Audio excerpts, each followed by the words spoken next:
If you've been told that you have an anterior pelvic tilt, you've been told that your hips kind of dump forward, puts you a big sway back. It makes you look like you've got a nice big round booty sticking out back, but also a big pooch hanging out in the front.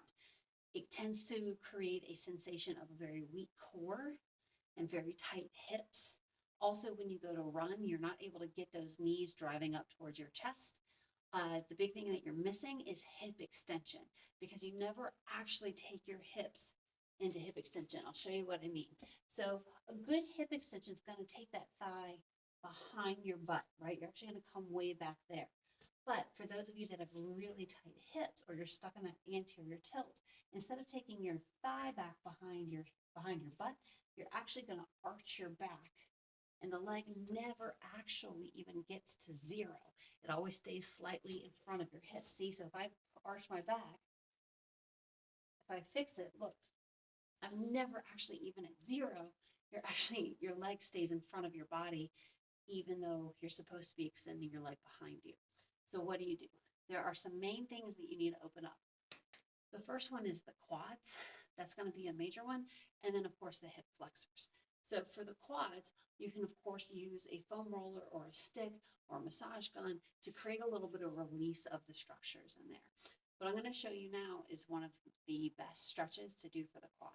Now, if you have some knee issues, this one's not going to be the one for you, and we can talk about some alternatives. But for now, let's stick with this one. So I've always called it the evil wall stretch or the evil quad stretch because it is evil. If you have tight quads, this one's going to get you. So take a cushion and put it at the base of your couch. Couches tend to be the best place to do this because then you have a coffee table to lean on, you have a TV to distract you, and you have no excuses because you're there anyways. So put your cushion down right next to your couch.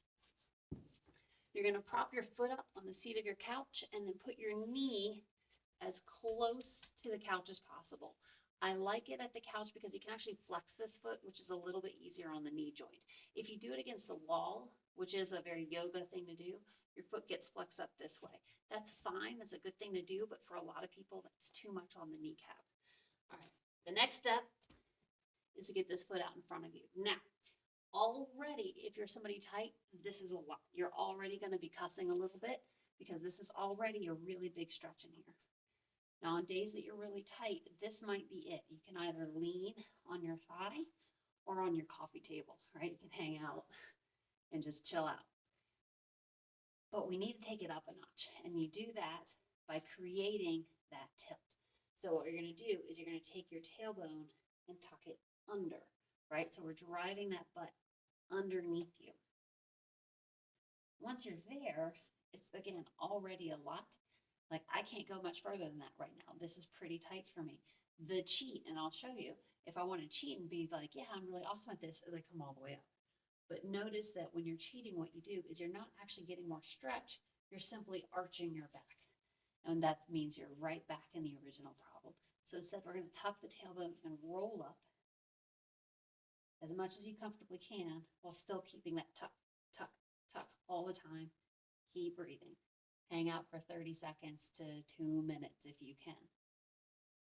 And that's it for the quads. So when you come out, be careful. It's really easy to just flop out. Walk your hands back down. Ease out of it. Ooh. Now, that's very different from a hip flexor stretch. The quad stretch really emphasizes that you have as much length as possible from up here at the hip, at that little bony point. We call it the ASIS. It runs all the way down, crosses over the knee. So the knee is bent and the hip is extended at the same time. That means that the quad gets a lot of stretch. The hip flexor doesn't need the knee to be bent. Couldn't care less about the knee itself.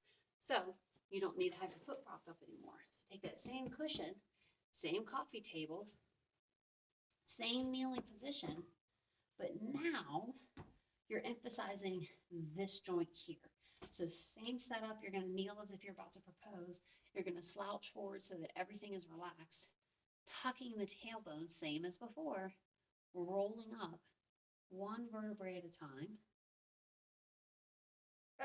And somewhere in there, you're going to start getting a big stretchy sensation here. For those of you with really tight quads, you might still be getting some quad sensation. If that's truly what's getting you, It doesn't matter. You're going to stretch whatever's tighter anyways. All right. Others, it's going to be more deep, like right in here. So rolling the tailbone up one vertebra at a time, starting to move forward more into that lunge position. Now, as you go into that lunge position, notice whether or not you lunge by arching your back. Don't do that. Again, a little bit of pressure forward, tucking the tailbone, then roll forward. Sliding into that deep lunge. We can always add a little bit more by reaching up and over. That does help you create that sense of length through here.